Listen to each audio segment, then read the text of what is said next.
Bes, bakit pag tinatanong ni Samuel yung about sa panliligaw niya sa'yo, bakit may iniiba yung usapan? Bes, alam mo naman na yung sagot ko, di ba? Oo, pero nakalimutan ko na eh. Alam mo ba, Bes, nagpapatulong sa akin si Samuel para manligaw sa'yo. Hayaan mo lang siya. Yun ang trip niya sa buhay.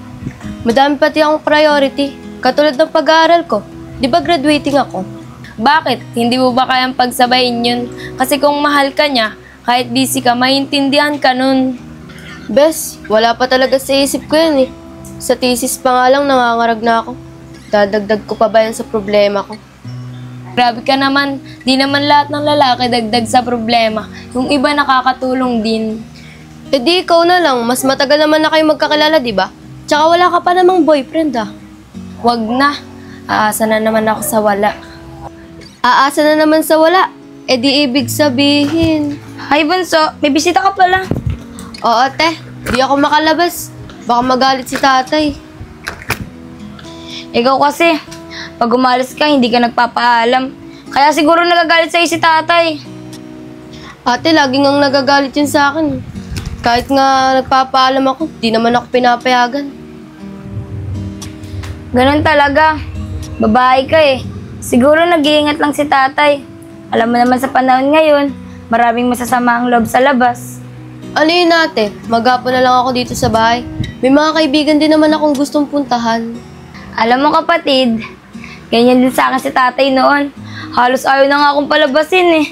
Pero nung nagkatrabaho ako, parang ayaw naman na akong pauwiin. May sahod eh. Ah, sumukha palang pera si tatay. Oo, mukhang pera si tatay. Naalala ko pa nga nun eh. May binulong siya sa akin na kapag daw mag-aasawa ko, dapat daw mayaman. Waldo, si tatay talaga. Ayaw trabaho, gusto pera. Eh ano namang sagot mo? Ang sabi ko kay tatay, paano kung mayaman, pero hindi ko namang gusto? Ikaw kapatid, anong pipiliin mo? Di ko alam ate. Wala pa naman ako nagugustuhan eh. Tsaka never pa ako nagkaroon ng boyfriend. Wala pa sa plano ko yan. Alam mo, darating ka rin naman sa part na yan eh. Kaya dapat, kung papasok ka sa isang relasyon, alam mo na kung ano yung gusto mo. Hi, Lian. Sino po sila at anong kailangan mo? Ako nga po pala si Samuel. Gusto ko po sana maligaw sa kapatid niyo eh. Speaking, kala ko ba, study first? Ate naman, di ko naman alam yan eh. Samuel, ba't ka ba nandito? Gusto ko lang patunayan sa'yo na seryoso talaga ako sa sinasabi ko. O siya mga ate, dyan na kayo ah. Papasok na kasi ako sa kwarto. Magpapahinga na ako. Baka kasi nakaka-istorbo na ako sa inyo eh.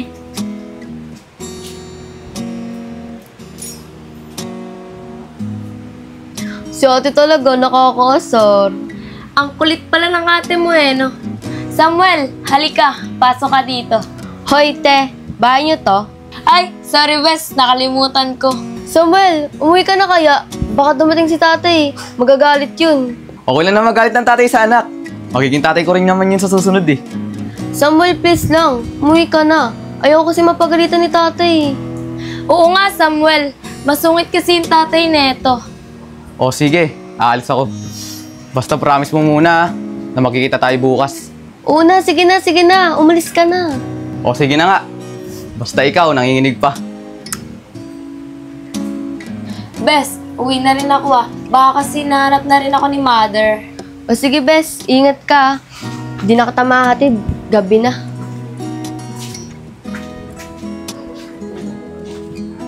Bye-bye, Bes. Bye, Bes. Nakalayo na kaya si Samuel?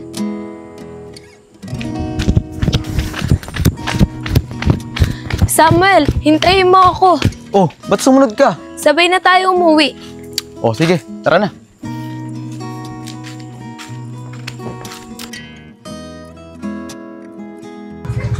RJ, sigurado ka ba magaling yan ni-recruit mo? Baka mamaya sumabit tayo dyan. Ikaw mananagot sa akin. Oo naman, bossing. Di naman ako mamimili na mahina eh. Siguraduhin mo lang. Asa na ba yun? Hanggang ngayon wala pa. Baka pumalpak na yun. Relax lang, bossing. Kahit kailan, di pa pumalpak yun. malaman natin. Pasensya na, bossing. Nahirapan ako. Nanlaban kasi. Ano?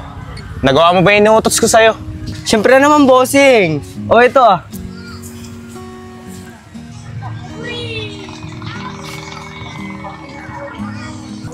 Wala naman laman eh. Niloloko mo ba ako? Bossing, di kita niloloko. Siguro, kinuha mo na yung laman ano? Mukhang kinakalaban mo ako ah. Bossing, teka lang. Wala akong kinukuha sa wallet na yan. Baka wala talagang laman yan. Bad trip naman oh. Tara, diskarte tayo ng bago. Sige, bossing. Ako na sisipat para sigurado. Tara na!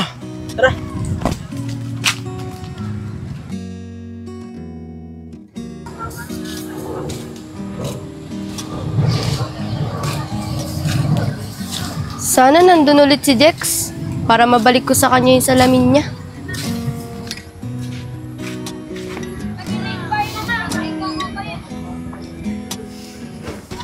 Si Jex yun ah. Mababalik ko na sa kanya to.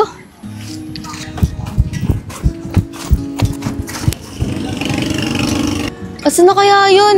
Ba't biglang nawala? Ang hirap mo talagang hanapin, Jex.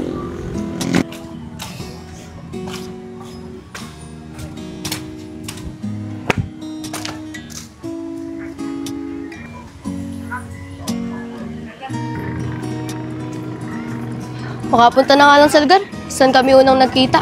Baka bigla siyang dumating din eh.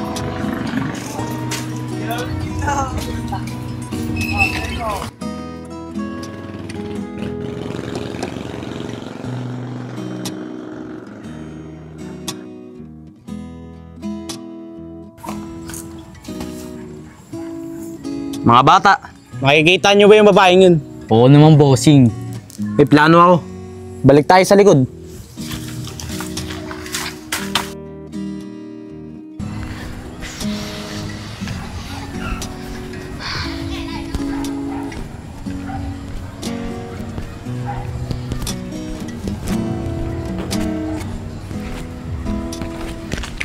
Ano yung bag mo? Kuya, wag po! Wala po yan laman! Kuya, yung bag ko!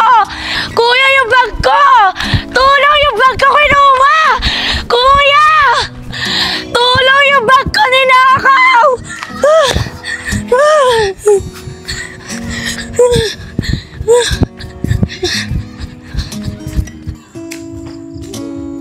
Loko yung batang yun ah.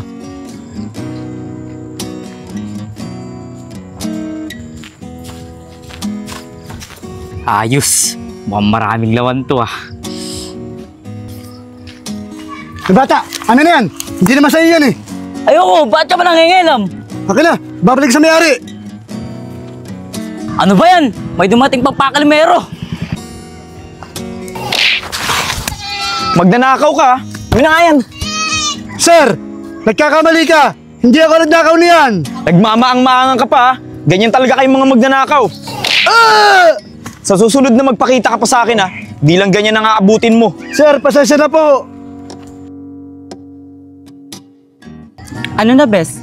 Darating pa ba yun? Kanina pa kasi tayo dito eh. Di ko alam eh. Sabi niya kasi kagabi, makikita daw kami dito. Baka hindi na pupunta yun. Pagabi ni, tignan mo, lamok-lamok pa. Hintayin na natin. Di nga ako makatulog kagabi para makita lang siya. Bakit kasi hindi ka na lang maghanap ng iba? Oo nga, nagtsatsaga ka dyan. Ang tagal-tagal mo na siya nililigawan pero di ka pa rin niya sinasagot. Alam mo, sabi ng tatay ko, pag wala ka daw tiyaga, wala ka daw sinigang. Ha? Anong sinigang? Nilaga kaya yun? Oo nga no.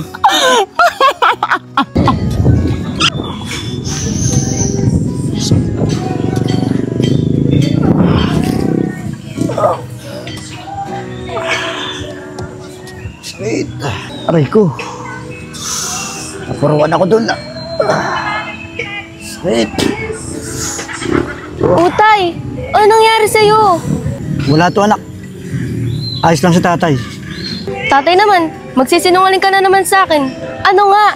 Anong nangyari sa'yo? May tinulungan ako dun eh. Isang babae. Ninakawan. Kaso ako napagkamalan eh. Aray. Ano ba yan, Tay? Tara na nga, umuwi na tayo.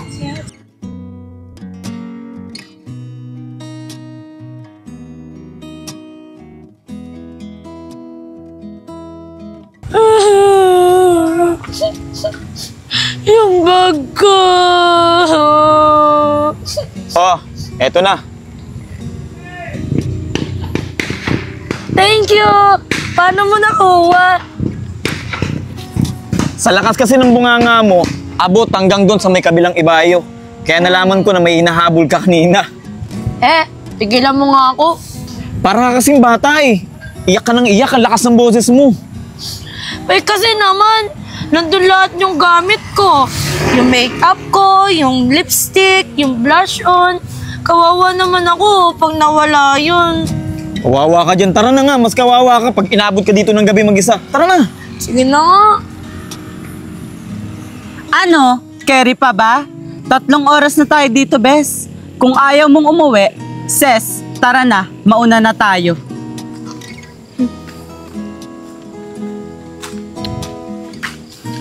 Oo na nga, sige na. Tara na. Susunod ka din pala. Nagpapakipot ka pa. Baka kasi may aswang eh.